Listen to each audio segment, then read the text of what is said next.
Ça fait que 2 jours. J'ai l'impression que ça fait 2 mois qu'on a commencé. Les journées, elles sont hyper rapides parce qu'on fait que ça, on fait que s'entraîner. Mais en même temps, hyper longues parce que les entraînements... Oh là là...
On est dimanche, je suis explosé, putain. Bon, faut que je profite du jour de repos, faut pas que je me prenne trop la tête et que je pense que il y a encore 5 jours d'entraînement, soit 10 cours, putain. Là, on en a fait 6. En 3 jours, ça fait 3 jours qu'on a commencé, on a fait 6 cours.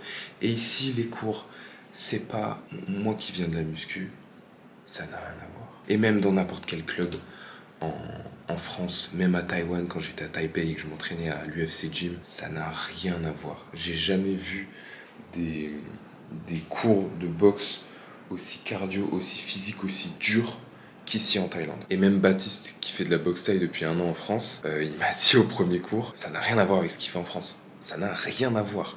Et c'est ça que j'aime bien. Parce que ici, je sais que ça me pousse toujours dans mes limites. Et quand j'étais à Taïwan, à chaque cours, je restais sur ma faim. J'avais encore plein d'énergie. Là, ici, je suis fini. Je suis mort. Bon, on va profiter aujourd'hui, on va se reposer. Sinon, on est bien. Ça se passe bien, c'est cool. Les gars sont cool, bonne ambiance. J'aime bien la synergie entre les membres du groupe. Ça, à chaque fois, c'est un truc qui me fait trop plaisir quand j'organise ce genre d'événement.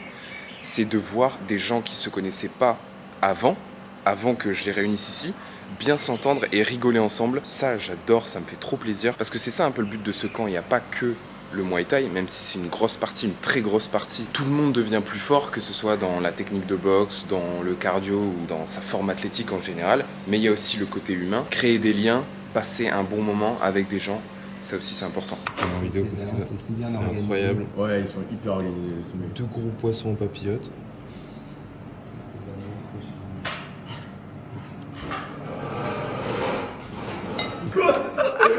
Ça a une sale gueule, hein, regarde, il a les yeux vides et tout. Bon, c'est Oh, il y a un bébé. Ouais, il y a un petit spermatozoïde. What the fuck. C'est abusé, genre, c'est super attaquant. C'est dégueulasse. Mec, on dirait un avion. Mais c'est les trucs qui crient là. Les petits lézards. Et moi, quand j'étais petit, j'avais déjà noyé un gros lézard dans de la pisse. Donc j'étais petit, hein, mais. Quoi, de quoi? J'avais un bocal. J'avais un lézard qui était rentré dedans. Avec qui est cet homme? Du coup, là, ce soir, c'est combat de boxe thaï. Il y en a pas mal ce soir. Et là, on avait des gars. Oui, il y a tout le temps des pareils. Enfin, c'est la première fois qu'ils vont voir des matchs de boxe.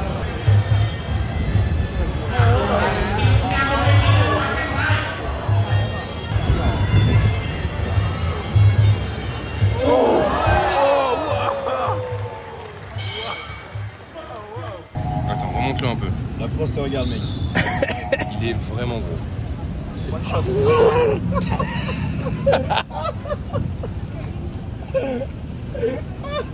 N'y pense pas que c'est un insecte. Je suis paprika. Oh ta gueule. Ta gueule, ferme ta gueule. Ah. Là, je crois que maintenant les œufs je peux les manger comme ça, y'a pas de problème. C'est quoi les autres là? Et ensuite on a des petits. On a déjà des mouches. Attends, mais t'en as vraiment acheté beaucoup d'avocats. Bah ouais. Toutes les sortes. Là, je voulais faire goûter à Ney aussi, il a pas mangé encore. Ah ouais. Demain on va le dire. Une fois c'est bien. Ouais, une fois c'est bien. Une fois c'est bien. On vient de faire une leçon privée, tous ensemble, enfin séparément. Je suis en pleine forme, j'ai pas beaucoup sué. Là c'était surtout technique, on a fait que parler. Le gars m'a appris énormément de choses. Après, c'est par rapport à son style, parce que lui, son style, c'est genre 70% de kick et 30% de coup de poing. Et moi, c'est plutôt l'inverse. Et il m'a montré que ma garde était pas bonne pour la boxe taille. Mais putain, en tout cas, toutes les infos qu'il m'a données, là, ça valait de l'or.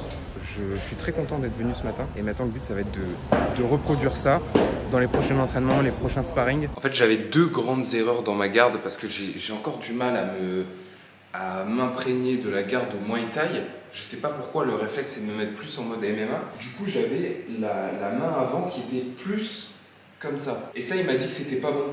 Que garde boxe taille, en tout cas pour lui, pour son style, c'était plus comme ça. Parce que si tu as ta main comme ça, le gars peut juste mettre un jab ou te parer et après t'en mettre une dans la tête. Et autre chose aussi sur ma garde, j'avais tendance à quand même être un peu moins droit, plus comme ça de temps en temps quand j'avance. Là, je suis plus sur mes appuis. Je vais essayer de vous reculer la caméra pour que vous voyez bien. Bon, je disais, là normalement vous voyez bien mes pieds. J'ai tendance à être plus, quand j'avance, à avancer ma jambe et à être plus sur des appuis comme ça plutôt que de rester droit. Et du coup, en fait, moi, ce que je fais quand j'avance vers la personne, quand j'avançais comme ça vers lui, en fait, dès que ma jambe se mettait comme ça, il avait juste à me mettre un kick, soit un type dans le ventre, soit sur la cuisse pour me stopper. Et à chaque fois, il stoppait mes assauts. Et en plus, j'étais très lent parce que quand j'avançais comme ça vers lui, en fait, je traînais, comme il a dit que j'étais trop lourd sur mes jambes, sur mes appuis. En fait, je traîne la jambe arrière, j'avance comme ça.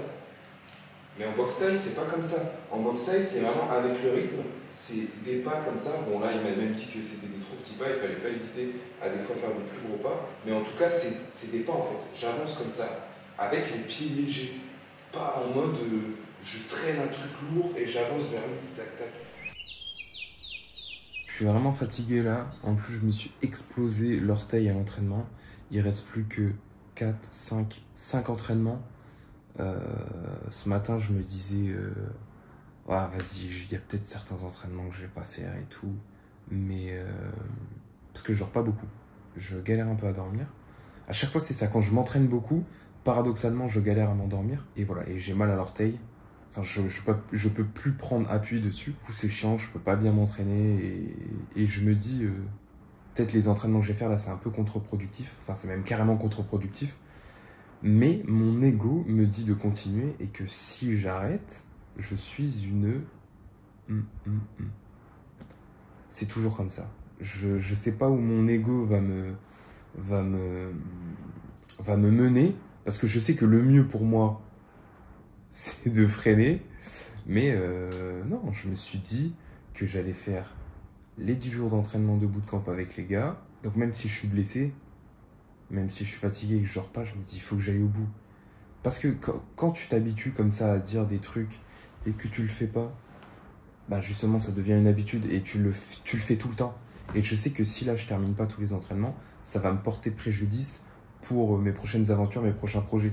Donc je suis obligé de m'entraîner même si je suis blessé et que je dors pas beaucoup, que je suis fatigué, que les entraînements c'est pas les plus productifs parce que je suis fatigué. Et là, je sens que j'ai pas la même énergie qu'au début. Je travaille pas forcément bien avec mon pied, mais bon.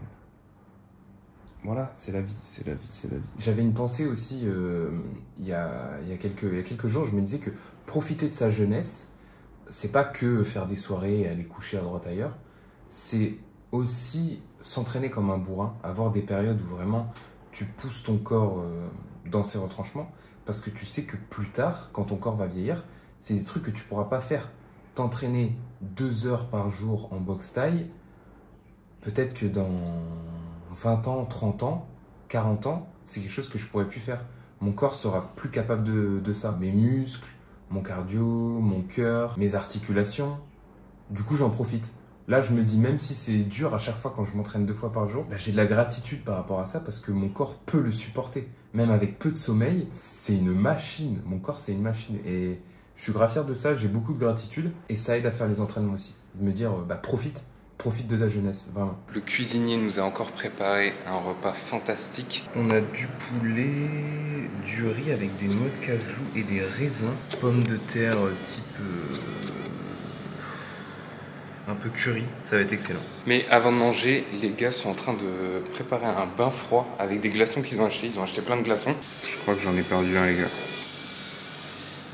Je crois qu'il est mort. Tant pis, tant pis, tant pis, tant pis. Allez. Elle est bien froide quand même. Ouais, elle est bien. Elle doit être On dirait que ça te fait rien là. Je pense qu'elle doit être à peut-être 8. 7, 8. Bon, peut-être moins. Ça a l'air super chill. Vous avez tout mis? Ouais. Je pensais qu'il y avait plus de glaçons. Je pensais qu'il y avait plus de glaçons. C'est bien. Il n'y a plus que ça. Ça a beaucoup fondu. Il m'a baisé la hanche. Il y a un coach, il m'a mis une balayette. Il a tiré sur ma hanche. Je me suis fait trop mal. C'est sûr que je peux plus mettre de kick de la gauche. On va voir demain, je sais pas. C'est chiant ces derniers jours, putain. Déjà que ce matin j'ai forcé, j'avais trop mal. Ce matin j'avais trop mal au tibia et au mollet. Je me suis dit, je suis une salope si je vais pas. Et là le dernier jour, si je peux pas y aller parce que je me suis fait mal à la hanche. Bon, bah pas de dernier jour d'entraînement pour moi. Là les gars ils sont partis s'entraîner. Moi je suis resté parce que hier je me suis fait trop mal à la hanche. Déjà que ma hanche gauche elle est un peu fragilisée. Et là quand je m'appuie dessus ou quand je lève ma jambe, ça me fait trop mal et j'ai pas envie de forcer, j'ai pas envie d'empirer le truc parce que le but, je suis revenu en Thaïlande exprès pour faire du sport et après le bootcamp, je comptais continuer à faire beaucoup de sport. Là, j'espère que d'ici 2-3 jours, j'aurai plus la douleur, je sais pas, où je vais pouvoir reprendre les entraînements mais un peu plus tranquille. Mais là, si je force et que je me refais mal, c'est un coup à ne plus pouvoir faire de sport pendant, je sais pas, plusieurs semaines et je serai dégoûté parce que je suis revenu en Thaïlande exprès pour beaucoup m'entraîner. Sinon, je serais resté à Taïwan en fait. Et ça y est, les entraînements se terminent. Je suis trop fier des gars parce qu'ils ont fait tous les entraînements. Il n'y en a pas un qui a lâché. Ils sont tous allés jusqu'au bout. Finalement, il n'y a que moi qui n'a pas fait tous les entraînements parce que le dernier jour, c'était vraiment pas possible. Gros respect à eux, surtout qu'il y avait tout type de niveau sportif. Certains n'avaient jamais fait de sport de combat parce que c'est pas quelque chose que tout le monde peut faire, s'entraîner 2 fois par jour comme ça aussi intensément pendant plus d'une semaine. Franchement, bravo. Et pour la toute dernière soirée, on décide de retourner voir des combats de boxe. Et là, je me laisse tenter par le diable. D'habitude, c'est quelque chose que j'aime pas du tout, les jeux d'argent. Mais là, comme les gars avaient commencé à parier et qu'ils avaient gagné, moi, je me suis laissé emporter par l'enthousiasme. Et je dois avouer que parier sur des combats ou sur du sport en tout cas, ça rajoute de la tension, ça rajoute de l'intérêt aussi que tu portes au combat et ça le rend tout de suite beaucoup plus passionnant. T'es vraiment dedans, t'es à fond dedans derrière ton champion. On parie sur lequel les gars? Ah, j'avais fait que le rouge, hein. C'est chaud toi? Ouais, quoi. Je t'en pense. Ouais, yes. Ouais. Attends. Ouais, je t'en pense. Tu penses quoi, Julien? Lequel? Physiquement, le rouge. Si on joue au physique, frérot, le rouge, elle a l'air bien physique quand même. Vas-y, on go rouge. Rouge, yes.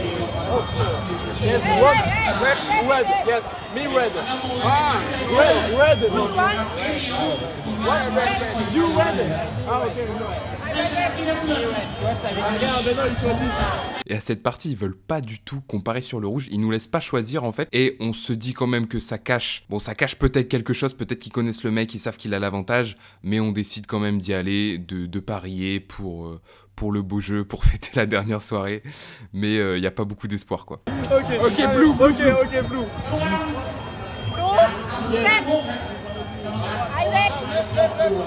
Blue. 1000. Bon là les gars, il y a 1000 bahts en jeu, ça fait 25 €. 1000 bahts. Bon, allez le bleu hein. Allez le bleu, ne déçois pas. plus je le regarde, plus je pense qu'on a perdu ces sous là. Blue. We bet. Blue. Yeah. You think blue? Ok. Oh merde.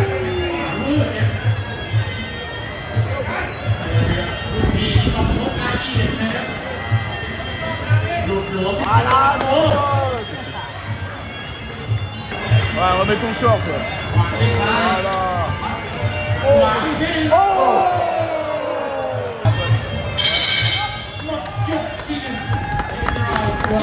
Bon, premier round pour le bleu. Hein. Ouais.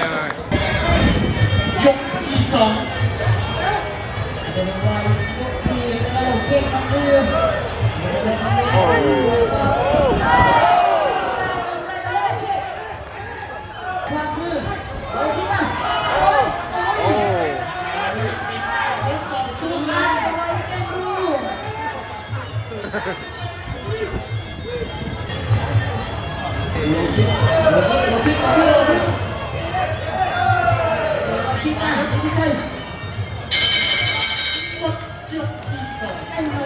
pense qu'il le prend quand même. Ah ouais. Je pense qu'il le prend quand même.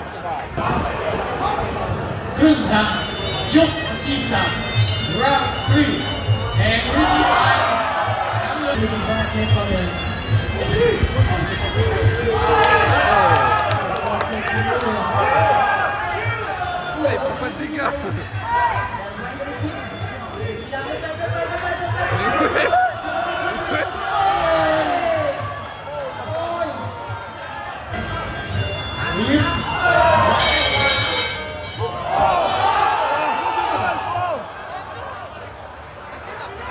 Ça prend la cloche.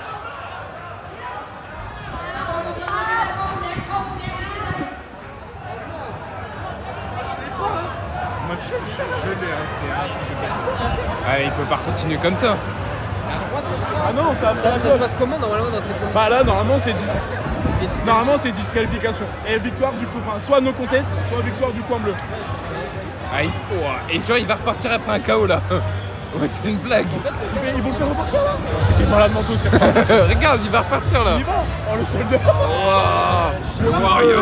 Oh, le guerrier. T'imagines, c'est sûr il comprend pas ce qui se passe. Non, mais là il est dans les vapes là, il sait pas où il est. Et tu vois, il se réveille, on lui dit vas-y tu fight. C'est ça. Voilà.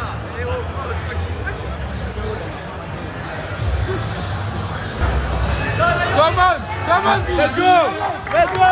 Allez. Là, il est dans un rêve le mec. Il est dans un rêve.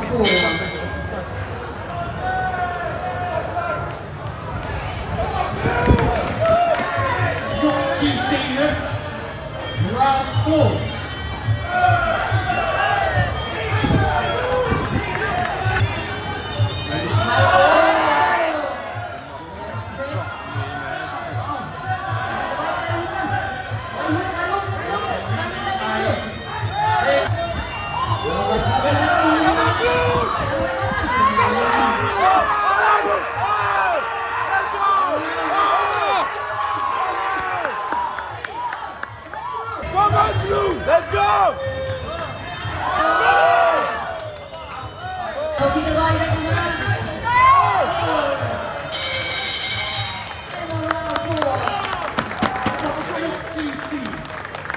Il est fou! Et le dernier là, le dernier.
C'est la fin.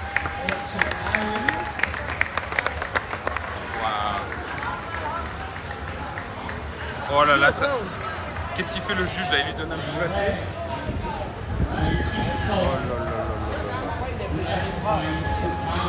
Si le rouge il a gagné en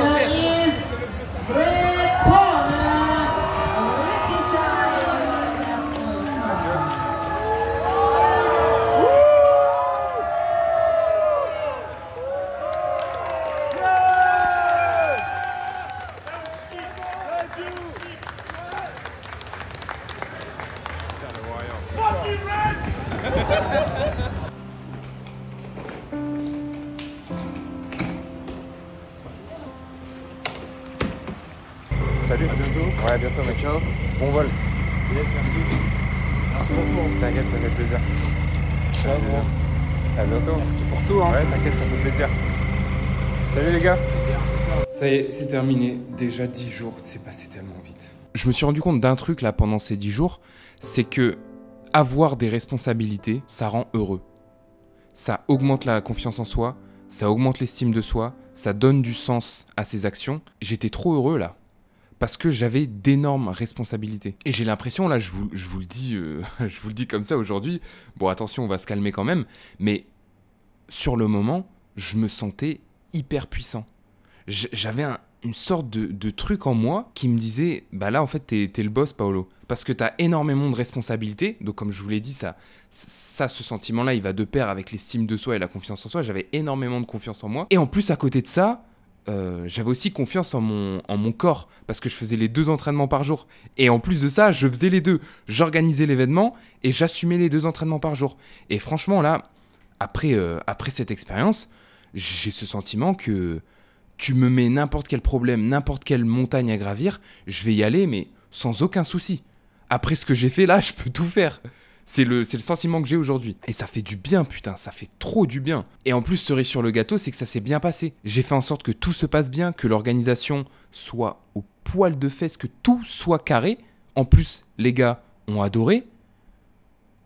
Bah c'est nickel. Je suis super fier de moi et je sais que ça s'est bien passé parce que 2 ans en arrière, 1 an ou 2 ans, parce que Arancino, c'était une catastrophe. Niveau organisation, c'était chaotique, il n'y avait rien de préparé, tout était fait à l'arrache. Le bootcamp numéro 1, pareil, aucune organisation, c'était fait à l'arrache. Bon, là, ça s'est bien passé, mais bon, j'organisais rien du tout.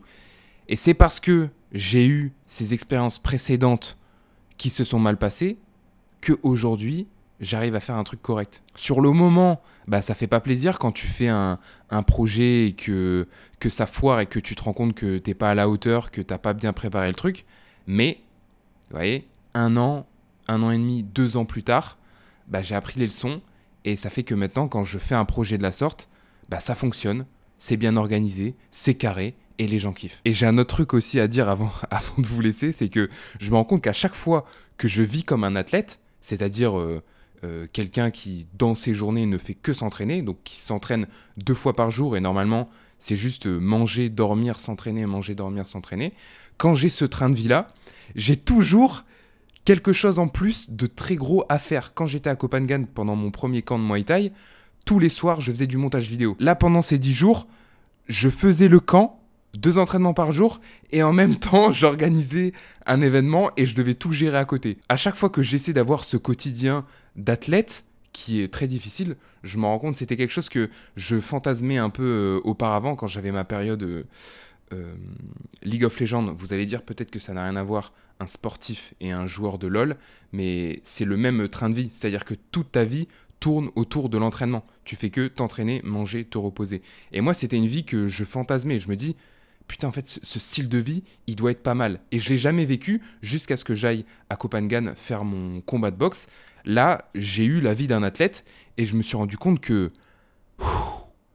putain, c'est difficile. Mais du coup, j'ai jamais fait cette expérience à 100% où la totalité de mon cerveau, de mon énergie est dédiée à l'entraînement et à rien d'autre. Moi, je prends toujours le level au-dessus, c'est-à-dire que je m'entraîne comme un athlète 2 fois par jour pour faire un combat et en même temps, je perce sur Instagram et je fais des millions de vues et je prends 50 000 abonnés. Donc un jour, j'espère que je vais pouvoir faire ça, m'entraîner comme un vrai athlète avec 100% de mes capacités dans mon entraînement, ma récupération. Juste ça, je pense à rien d'autre. Je pense que après avoir essayé le mode hardcore, je peux m'attendre à quelques surprises. Ouais, on testera ça un jour.